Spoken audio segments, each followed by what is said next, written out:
My parents threatened to raise my rent unless I was my sister's free nanny. They didn't know I'd vanish overnight, leaving them drowning in the mess. I'm just a regular 25-year-old who worked her tail off to graduate from Northwestern State University and land my first job as an elementary school teacher here in Riverside, California. It's not exactly a six-figure salary, but I absolutely love working with kids, so the modest paycheck feels worth it. Still, money's incredibly tight when you're just starting out in today's economy. That's why I've been living with my parents in the same ranch-style house where I grew up, complete with the avocado green kitchen that hasn't been updated since the Reagan administration. It's not the most glamorous living situation for a college graduate, but it's practical.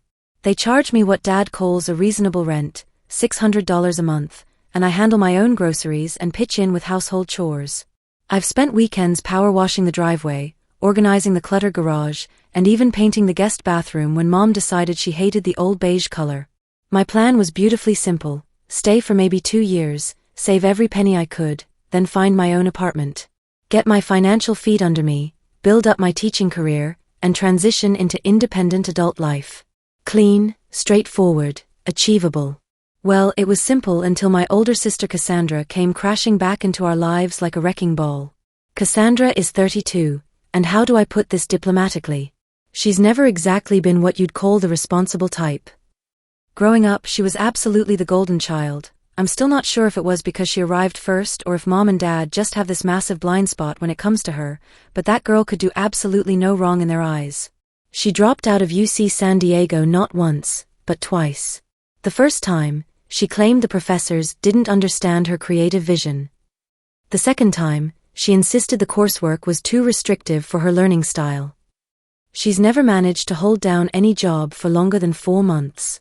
Every single time something didn't go perfectly her way, she'd quit dramatically and spin some elaborate story about how it definitely wasn't her fault. Toxic workplace culture, unreasonable managers, you name it. Meanwhile, guess who spent high school weekends slinging hash browns at Denny's to save for college? Yours truly. While Cassandra was getting her rent paid and her car repairs covered, I was taking out student loans and working my way through every scholarship application I could find. For the past few years, Cassandra had supposedly been living independently, or so we all thought. Turns out she'd been bouncing between different apartments like a pinball, constantly behind on rent, secretly hitting up Mom and Dad for bailout money every few months. I remained blissfully unaware of this financial circus until she showed up at our front door one random Tuesday evening and casually dropped the bomb: she was pregnant. Now, I'm not here to judge anyone's life choices, but let's just say Cassandra wasn't exactly what you'd call prepared for parenthood. The baby's father was some guy named Trevor she'd been seeing for maybe 3 months, and from what I could piece together from her vague explanations, he wasn't thrilled about the surprise pregnancy news. He pretty much disappeared faster than free pizza at a college dorm meeting. You'd think this would be Cassandra's wake-up call, right? Like maybe this was the universe's way of saying, hey, time to get your life together. But nope. Instead, she ran straight to Mom and Dad, who immediately activated what I like to call their Fix Cassandra mode. Within literally 1 week, they had contractors in the basement, turning it into what they called a cozy little apartment for her. They installed a kitchenette, new flooring, even a separate entrance. I didn't ask where the money was coming from, but I overheard Mom on the phone with their financial advisor, talking about temporarily accessing retirement funds. I tried my absolute best to stay out of the whole situation. Honestly, if they wanted to throw their savings at Cassandra's latest crisis, that was their business. I had my own life to worry about, lesson plans to write, parent-teacher conferences to prepare for, my own future to build. For about 2 months, I managed to maintain that hands-off attitude. The basement renovation progressed, Cassandra moved her stuff in gradually, and I went about my routine. I figured she'd settle into her little downstairs world, do her thing, and I'd continue with mine. But then the subtle comments started.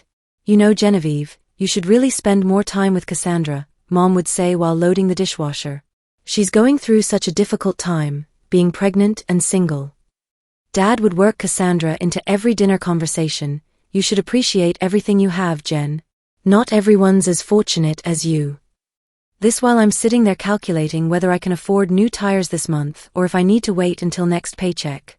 The breaking point came when I overheard Mom and Dad talking in the living room one evening. I was in the kitchen making chamomile tea, trying to unwind after a particularly challenging day with my third graders. She's going to need a lot of help once the baby arrives, Mom said, her voice carrying that familiar tone she used when she was planning something. Of course, Dad replied. We'll all pitch in. All? Mom asked. Well, you, me, and Genevieve, Dad said, like it was the most obvious thing in the world. I nearly dropped my favorite mug. They hadn't mentioned any plan to me, but apparently they'd already decided I was going to be part of their childcare committee.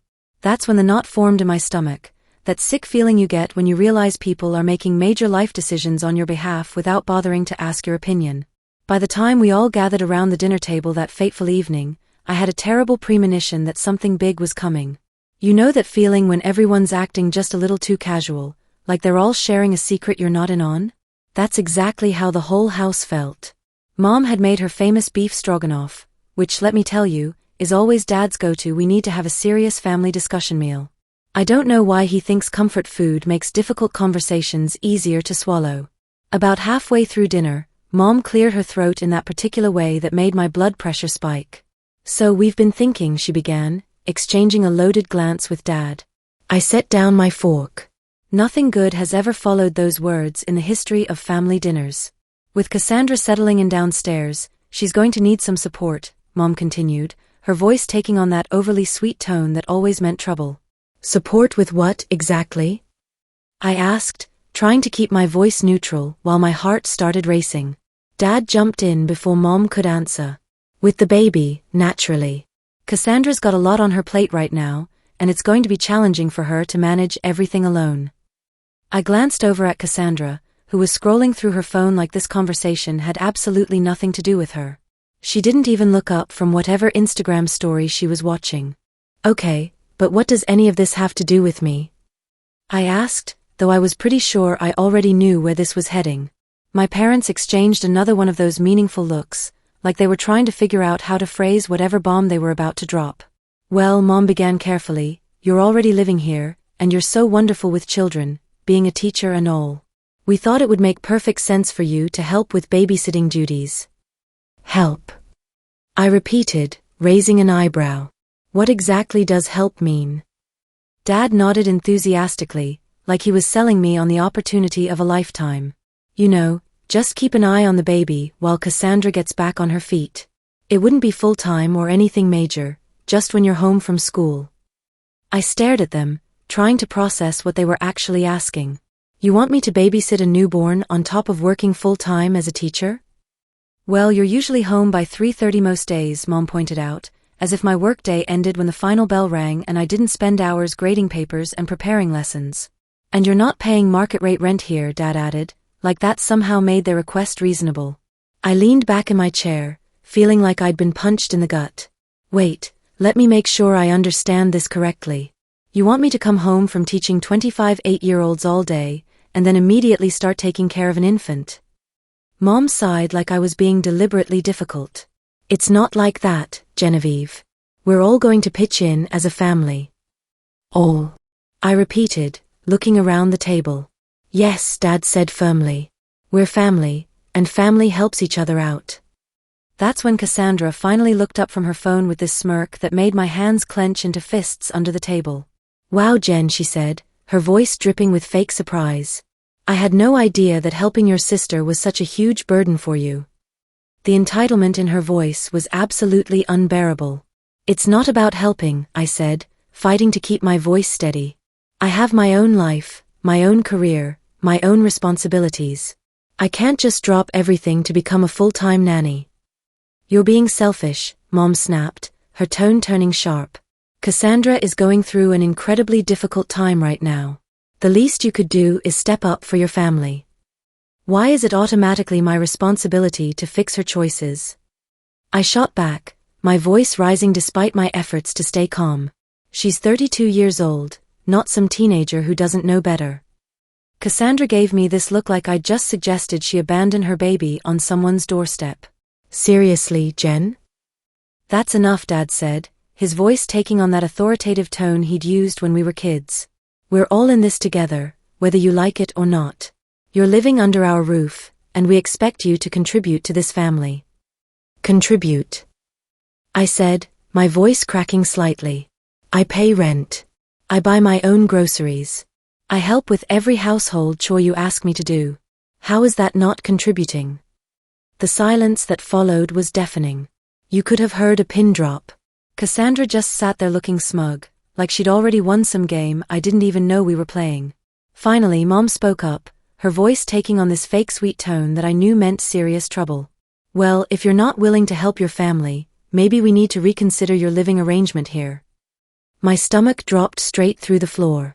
Are you threatening to kick me out? Of course not, sweetie, Mom said quickly, but her eyes were cold. But if you're not willing to contribute more to this household, perhaps we need to discuss adjusting your rent to reflect the true cost of living here. I couldn't believe what I was hearing. These were the people who had raised me, who had supposedly taught me about fairness and responsibility, and now they were essentially trying to blackmail me into free childcare. You're seriously going to do this? I asked, my voice shaking with anger and disbelief. You're going to financially punish me for not wanting to be Cassandra's unpaid nanny? It's not punishment, Dad said, but he wouldn't meet my eyes. It's about being part of this family. Being part of the family, I said, standing up from the table, my chair scraping loudly against the hardwood floor. This is about you two enabling Cassandra like you always have, and now you're trying to drag me down with her. Don't you dare talk about your sister like that, Mom snapped. I'm done, I said, heading toward the staircase. You want to help Cassandra? Fine. But leave me out of it. I stormed upstairs and slammed my bedroom door so hard that the family photos on the hallway wall rattled. My heart was pounding so hard I could hear it in my ears. I'd always known my parents had a soft spot for Cassandra, but this felt like something else entirely. This felt like manipulation, like they were trying to use my housing situation as leverage to control my entire life. The thing that really got to me was Cassandra's expression throughout that whole conversation. She'd barely said anything, just sat there scrolling through her phone like none of it was her problem. And in her mind, it probably wasn't. Mom and Dad were already bending over backwards to accommodate her, and now they were trying to rope me into the whole mess too. The next few days in our house were absolutely unbearable. The tension was so thick you could cut it with a knife. Mom and Dad were clearly furious with me, but instead of addressing the situation directly, they started with the passive-aggressive commentary. Must be nice to have so much free time after work, Mom would mutter when I walked through the door at 4 p.m., completely ignoring the fact that I'd been at school since 7 a.m. and had a bag full of papers to grade. Yeah, some people don't have that luxury, Dad would add without even looking up from whatever he was pretending to read. I started going straight to my room and staying there. I didn't have the energy for their guilt trips, and I knew that anything I said would just escalate the situation further. Meanwhile, Cassandra was living her absolute best life. She wasn't even officially moved in yet, but she was at the house practically every day, taking over the living room like she owned the place. She'd leave her shoes by the front door, her purse on the kitchen counter, shopping bags scattered around like some kind of territorial marking system. One evening, I came home to find her sprawled across the entire couch with a bowl of Ben & Jerry's, watching some reality TV show about housewives fighting with each other. She glanced up when I walked in, gave me the most half-hearted hey in human history, and immediately went back to her show. I headed to the kitchen to grab some dinner, opened the refrigerator, and discovered that half of my groceries had vanished. The sourdough bread I'd bought, gone. My Greek yogurt, completely cleaned out. Even the leftover Chinese takeout I'd been looking forward to all day had disappeared. Did you eat my food? I asked, walking back into the living room. Cassandra didn't even pause her show. Mom said I could, she mumbled between spoonfuls of ice cream. Mom's not the one who paid for it, I snapped, my patience finally reaching its breaking point.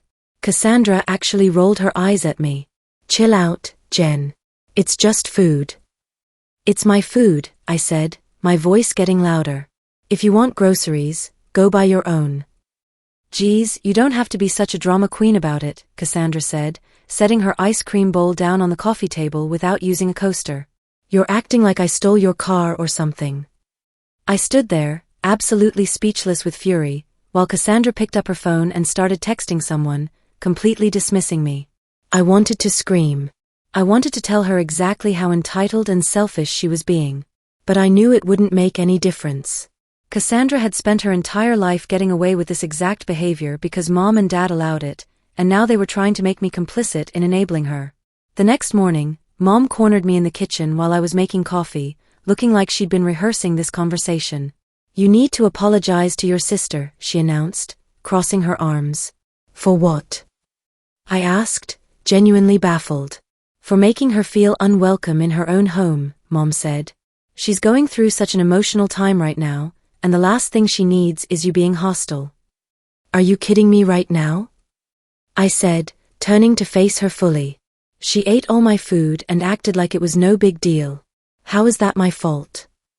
Mom sighed like I was the unreasonable one. It's just food, Genevieve.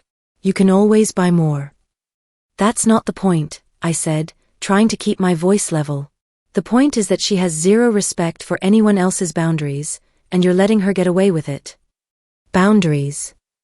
Mom said, practically scoffing. This is her home now too. You need to learn how to share. At that moment, I realized there was absolutely no reasoning with her. Mom wasn't interested in hearing my perspective or understanding my position. She just wanted me to fall in line and do whatever was best for the family, which apparently meant sacrificing my own needs for Cassandra's comfort. That night, I made a decision that would change everything. I couldn't keep living like this.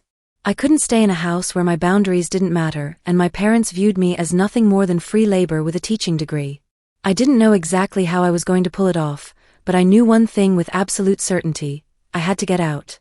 The next morning, I sat down with my laptop and opened the budgeting spreadsheet I'd been keeping since college. Rent, groceries, gas, student loans, car insurance. I added up every expense I could think of. It wasn't pretty, but if I found somewhere affordable and cut back on extras for a few months, I could make it work. Then I remembered something my coworker Sarah had mentioned a couple of weeks earlier. She was looking for a roommate. At the time, I hadn't given it much thought, but now it felt like a potential lifeline. I texted her during my lunch break, "Hey, is that roommate situation still available?" Her response came back almost immediately, "Yes. Still looking. Why are you interested?" "Maybe. Can we talk after school?" "Absolutely. Come by my classroom around 4. That afternoon, I found Sarah grading math worksheets at her desk. She looked up when I knocked on her doorframe. "What's going on?" she asked, setting down her red pen. I took a deep breath, not sure how much to explain. My family situation is getting complicated. I'm thinking about moving out of my parents' place. Sarah nodded like she understood without needing all the details. "The offer's still open," she said. "It's not huge, but it's clean and quiet. Rent would be $750 a month, utilities included." That was higher than I'd been hoping for, but it was manageable. "When would you need someone to move in?" "Yesterday," she joked, then added more seriously, "but really any time. If you're interested, the room is yours."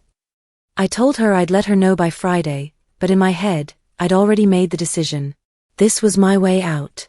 Now I just had to figure out how to execute my escape plan without creating an even bigger family explosion. If my parents caught wind of what I was planning too early, I knew they'd try to sabotage it. Guilt trips, financial manipulation, maybe even raising my rent immediately to prevent me from saving money. So I kept my mouth shut and started preparing in secret. I began packing strategically, focusing on essentials first: clothes, important documents, electronics, anything I couldn't afford to replace. I stored everything in my car trunk, hidden under blankets in case anyone got curious. I also started documenting everything, taking photos of my room, my belongings, serial numbers on my electronics. I knew from experience that boundaries got very blurry when it came to Cassandra and borrowing things, and I wasn't about to lose my stuff in the chaos of leaving. One night, while everyone was asleep, I drafted a formal 30-day notice. I'd done some research online and found out that even though I wasn't technically a legal tenant, it was still smart to have everything in writing. The last thing I needed was for them to claim I'd abandoned my responsibilities without warning. On the morning I planned to deliver the notice, I barely slept. I kept checking the clock, listening for any sounds that might indicate someone was awake. Finally, at 6 a.m., I slipped the envelope under my parents' bedroom door. The reaction was swift and explosive. By the time I got home from work that day, both Mom and Dad were waiting in the living room like some kind of intervention committee. "What is this?" Dad demanded, holding up my letter like it was evidence of a crime. "It's my 30-day notice," I said, keeping my voice as steady as possible. "You're really going to do this?" Mom asked, her voice already shaking with tears. Yes, I said firmly. I found an apartment, and I'll be moving out by the end of the month. You can't just leave, Mom said, the tears starting to flow. What about Cassandra? What about the baby? I took a deep breath. Cassandra and her baby are not my responsibility. I've done everything I can to contribute to this household, but I can't keep living like this. What is wrong with you? Dad exploded, his voice rising. You weren't this stubborn before. We've given you everything, letting you live here, helping you get established. And this is how you repay us. I clenched my fists, fighting every instinct to yell back. I pay rent, I said through gritted teeth. I buy my own food. I've been financially responsible for myself since the day I graduated college. I'm not a child anymore, and I'm not your backup childcare plan. Mom started sobbing, her go-to move when things didn't go her way. How can you do this to us? To your sister? I didn't respond. There was no point. They weren't going to listen, and I wasn't going to change my mind. The final 2 weeks before my move were some of the most uncomfortable days of my entire life. Moving day arrived like the first warm day of spring after the longest winter of your life.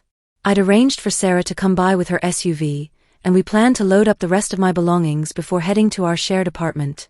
I thought I'd timed everything perfectly, early enough that Cassandra would still be sleeping off whatever late-night Netflix binge she'd been on, and hopefully before Mom and Dad started their usual morning guilt trip routine. Of course, nothing ever goes that smoothly in my family. I was halfway through carrying boxes to my car when I heard Dad's bedroom slippers shuffling down the hallway. He appeared at the top of the stairs in his old Cubs bathrobe, looking like he'd been waiting for this moment. What do you think you're doing? He demanded. I told you I was leaving today, I said, not breaking stride as I loaded another box into my trunk. You can't just sneak out like this, he snapped, following me outside in his pajamas. We're a family, Genevieve. How can you abandon your own family? I set down the box I was carrying and turned to face him. I'm not abandoning anyone, I said, keeping my voice as calm as possible. I'm choosing to live my own life. There's a difference. Dad looked like he wanted to argue, but before he could get another word out, Mom appeared in the doorway with tears already streaming down her face and her arms crossed defensively. You're really going through with this? She asked, her voice trembling. Yes, I said, standing my ground. What about Cassandra? She sobbed. What about the baby? I sighed, feeling the weight of months of frustration pressing down on me. Mom, I've told you repeatedly, Cassandra and her baby are not my problem to solve. I can't keep sacrificing my own future to fix her mistakes. That set her off completely. How dare you talk about your sister like that? She cried, her voice rising to a near shriek. She's doing the best she can. Is she? I shot back, my patience finally snapping. Because from where I'm standing, it looks like she's just waiting for everyone else to do the work while she posts selfies on Instagram. At that exact moment, Cassandra emerged from the basement, looking disheveled but wide awake. She took one look at the chaos unfolding in our driveway and actually smirked. Don't worry about it, Mom, she said, her voice dripping with sarcasm. If Jen wants to be selfish and abandon her family, let her. We don't need her anyway. I clenched my fists, fighting every urge to respond to her provocation. Instead, I turned to Sarah, who had just pulled up in her Honda Pilot and was taking in the whole scene with wide eyes. Let's finish this, I said, ignoring the continuing drama behind me. Sarah gave me a sympathetic look and immediately started helping me load the remaining boxes. My parents kept shouting in the background, throwing out every guilt trip they could think of. Who's going to help us now? Dad yelled. How can you be so heartless? Mom wailed. Cassandra, meanwhile, leaned against the doorframe like she was watching some entertaining reality show, occasionally chiming in with comments designed to escalate the situation. By the time we finished loading everything, I felt emotionally drained but also strangely liberated. I stood in the driveway for a moment, looking at the house where I'd grown up, where I'd learned to ride a bike and had my first heartbreak and graduated from high school. It should have been a bittersweet moment, but honestly, all I felt was relief. You'll regret this, Dad called out as I got into my car. I rolled down my window and looked at him one last time. The only thing I regret, I said, is not doing this sooner. And with that, I started the engine and drove away, Sarah following close behind. 6 months later, everything unfolded exactly as I predicted. Cassandra had her baby, a little girl she named Skylar, and their perfect childcare plan immediately fell apart. My parents, both still working full-time jobs, suddenly found themselves providing all the babysitting they tried to dump on me. They're exhausted and overwhelmed, constantly juggling work schedules and diaper changes. According to my cousin Lisa, who still keeps me updated despite the family drama, Cassandra hasn't even attempted to find a job. She claims she's too emotionally fragile to work, which apparently translates to spending most of her day scrolling through social media while mom and dad handle the actual childcare. The basement renovation remains unfinished, draining their retirement savings while providing subpar living conditions. The whole house has become chaos central, crying baby, sleepless grandparents, and Cassandra acting like a guest in her own life. My parents have made several attempts to contact me since I left. First came angry texts about my selfishness and ingratitude. When that didn't work, they switched to guilt trips about the baby needing her aunt. Their latest strategy involves sending photos of Skylar with captions like "Don't you want to meet your beautiful niece?" And she asks about Aunt Jen every day, which is ridiculous since she's barely 6 months old. I've blocked them on all social media and set up email filters to automatically delete their messages. The few family members who understand my decision have kept me informed about the situation, but I've made it clear that I'm not interested in rebuilding any relationships until there's genuine acknowledgement of their behavior and real changes made. The ironic part? If they had simply respected my boundaries from the beginning and asked for occasional help like normal people, I probably would have agreed. I genuinely love kids, it's why I became a teacher, and I wouldn't have minded babysitting sometimes. But their attempt to trap me into unpaid full-time childcare while completely disregarding my autonomy destroyed any possibility of a healthy relationship. Living with Sarah has been amazing. Our apartment is small but peaceful, drama-free, and actually feels like home. I've been able to save money, focus on my teaching career, and rebuild my sense of self without constant manipulation and guilt trips. Sometimes people ask if I miss my family, and honestly, I miss the idea of what they could have been, supportive, respectful, understanding. But I don't miss the reality of what they actually were, controlling, manipulative, and completely unwilling to see me as anything more than a solution to their problems. What I've learned from this whole experience is that sometimes the healthiest thing you can do for your family is to stop enabling their destructive behaviors. Setting boundaries isn't selfish, it's necessary. And sometimes, the people who claim to love you the most are the ones who respect you the least. I'm building my own life now, on my own terms, and for the first time in years, I can breathe freely.